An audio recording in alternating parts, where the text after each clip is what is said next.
Welcome to studio news. இருக்கோம் யாரை பற்றி பார்க்க போகிறோம்னா, அதிமுகவில் பார்த்திங்கன்னா இந்த பொதுக்குழுவில் மிகப்பெரிய லெவலில் நெருக்கடி எடப்பாடி பழனிசாமி சந்திக்க நேருன்றாங்க.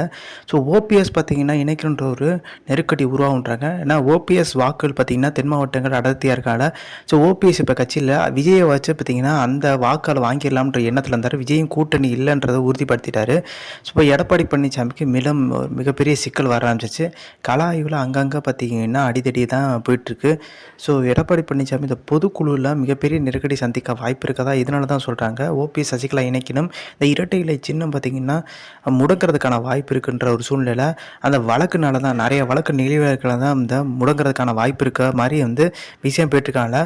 ஒருவேளை முடங்குச்சுன்னா எல்லாருமே அணியில் இணைஞ்சா தான் இரட்டை இலை சின்னத்தில் கிடைக்க முட்டுறப்போ எடப்பாடி பழனிசாமி ஓபிஎஸ் சசிகலா இணையறதுக்கான வாய்ப்பு இருக்குது. ஏன்னா இரட்டை இலை சின்னம் இல்லைன்னா இப்போ இருக்க எக்ஸ் முன்னாள் அமைச்சர் அதிமுக எம்எல்ஏக்கள் சிட்டிங்கில் இருக்கவங்க கூட பார்த்திங்கன்னா 2026 திருப்பியும் எம்எல்ஏ எலெக்ஷன் நிற்கிறதுக்கான வாய்ப்பு இல்லைன்றாங்க. ஸோ இந்த இன்ஃபர்மேஷன் பிடிச்சா லைக் ஷேர் சப்ஸ்கிரைப்.